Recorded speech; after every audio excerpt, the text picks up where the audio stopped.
Don't get used to this setup. It's not gonna stay like this. A 4 display setup is absolutely ridiculous. I'm not keeping it like this.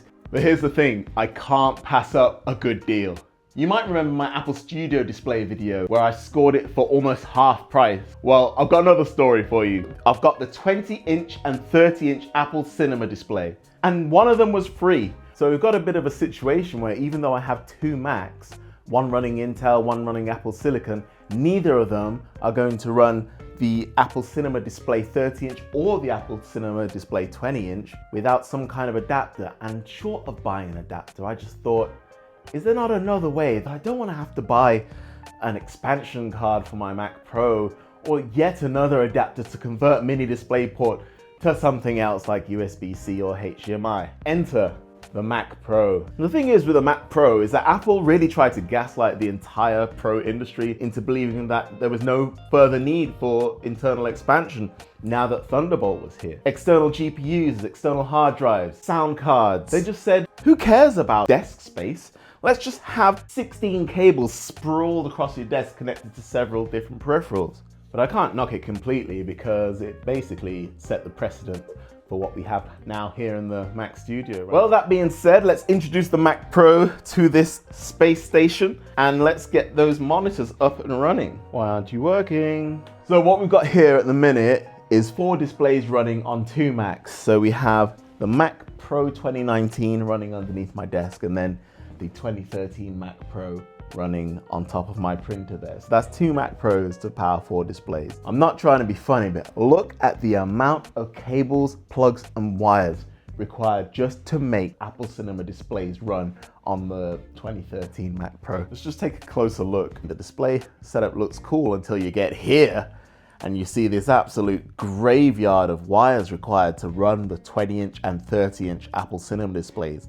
Clearly limited by the technology of their time because they thought this would be a fine solution for most who wanted to use multiple Thunderbolt devices. I mean, that's just 2 monitors. Can you imagine if I had to include an external GPU, extra hard drives? It would just be insane. And that probably explains why the Mac Pro 2013 didn't do as well as they anticipated.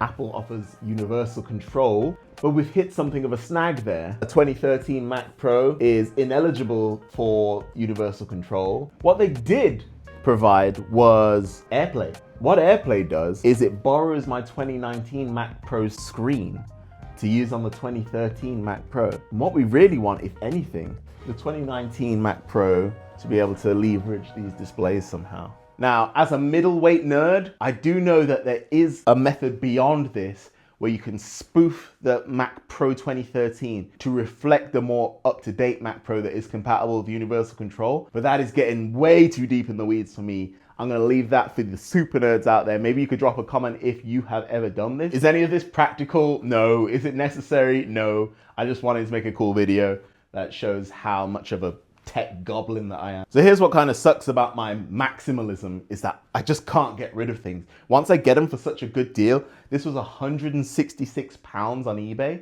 And this one here, the 20-inch, it was nothing. Someone was actually gonna throw it out of an office with a box. All I needed was, I think, a power adapter, which I picked up on eBay for a few pounds. And it works perfectly, like not a single drop pixel. It's just as beautiful as the day it came out. Now, I'm struggling to keep all 4 of these displays because there's no practical reason for them. So what I'm probably going to end up doing is, unfortunately, selling the 20-inch, but there's no way I can get rid of the 30-inch Apple Cinema display when all it needs is an adapter and it can be one of my main displays. As for the trash can Mac Pro, which I pretty much forgot that I bought a year or 2 ago, there's gonna be someone out there that wants that, so I'll probably put that online to buy as well. If you're interested in one and you're based in the UK, maybe I'll drop a link in the comments to an eBay listing so you could pick it up if you're interested in getting your hands on one of those. I guess it was kind of cool that it was just sitting around waiting to be useful again. It resulted in this video, so well done, Trash Can Mac Pro. It's almost unfair that in light of all of this, it's the most recent Mac that I'm letting go. The Mac Studio has been completely unproblematic for me. I've had no issues with it whatsoever. But something's gotta give. Thank you for your time with me, Mac Studio. I hope it serves your new home as well as it served mine. If you found this completely ridiculous video entertaining at all, please give it a like, subscribe to the channel. We're doing a lot of Apple videos. More madness is coming. This is like an Apple archaeology lab at this point. I'm glad you enjoyed this video.